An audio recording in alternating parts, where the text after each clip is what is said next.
Well, also, I think part of the problem, being an information scientist myself, is just the update deal.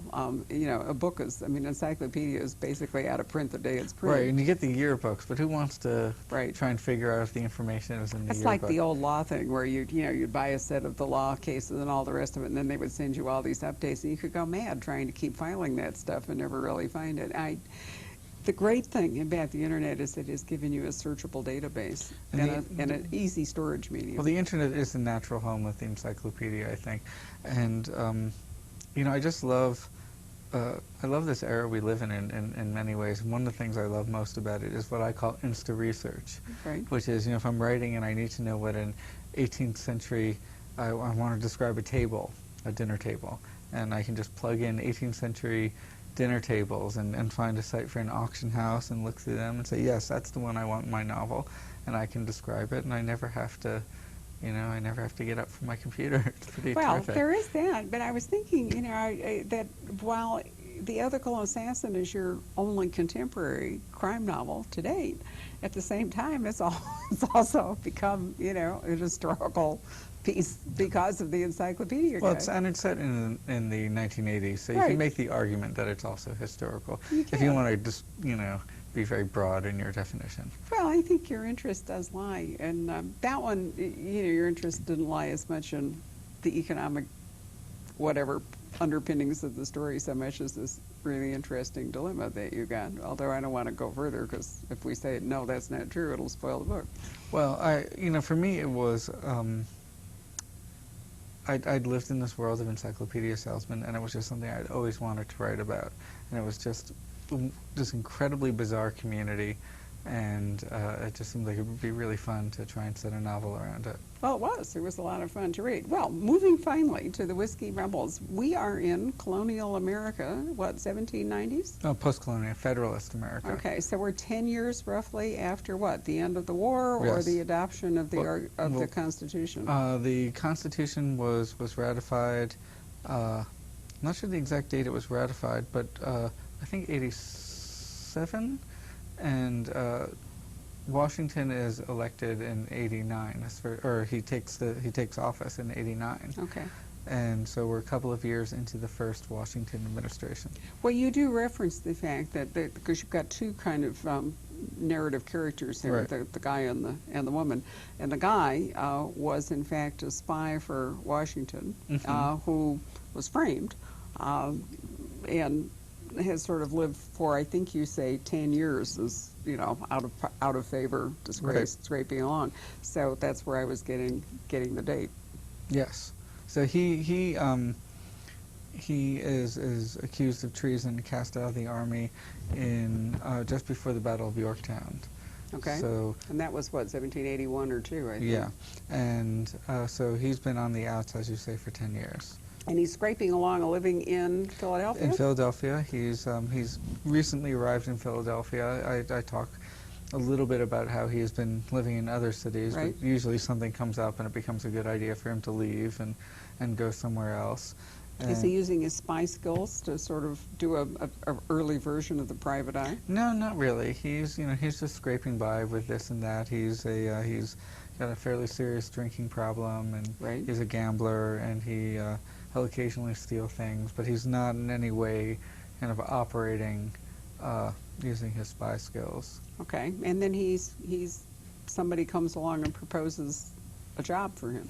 Well, the novel opens at what you would think might be his lowest moment, but he does manage to fall a little bit lower, as in the first third of the book, in which he's being sought by the husband of a woman he's been messing around with, and he's just decided, I'm going to let this guy find me, and I'm going to let him kill me.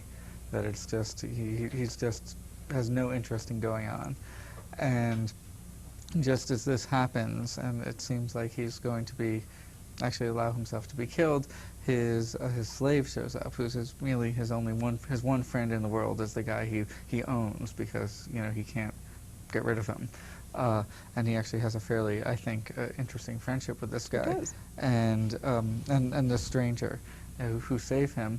And what he finds out is that this woman who he had been planning on marrying, the daughter of his mentor when he was in the army,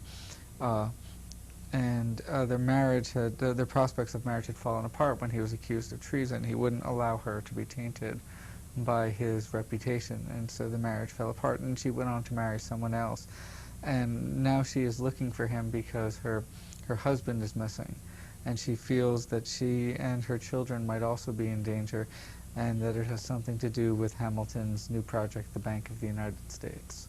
Ooh, there we are. Alexander Hamilton. What an interesting and enigmatic character. You know, I definitely became fascinated with Hamilton while working on this book. How old was he when Aaron Burr was succeeded in shooting him? You know, I don't know off the top of my head. He wasn't that old. He wasn't that old. I think he was in his late 40s. I'm not even sure he was that old. But, I mean, he had such an interesting background. He came from what? One of the islands? Yeah, Nevis. I think so. Right. And he grew up in the West Indies, and he had a kind of not very socially well-respected mother. And he had putting it lightly, and he kind of had a Scottish ne'er-do-well father, right, who abandoned him and his brothers when he was very young. And he really, it's in a lot of ways one of the great American stories, because he, you know, just sort of by his will and by his wits worked himself up. He worked for a trader, and he managed to, you know, convince this guy that he was of great value, and eventually he made it over to the U.S. and he went to school at King's College, my alma mater, Columbia University, right, and just managed to be in the right place at the right time. And he was always around a lot of smart people, but no matter how many smart people he was around, he was always the smartest guy in the room. He was the natural financial brain, wasn't he? He really was, and he just impressed. He just impressed Washington, and Washington immediately promoted him up through the ranks, and he became, just by sheer will and sheer talent, a major figure in the Continental Army and the Revolution. How different do you think our history would have gone differently if he had killed Burr instead of Burr killing him? Well, not very differently, because at that point Hamilton was really washed up as a politician.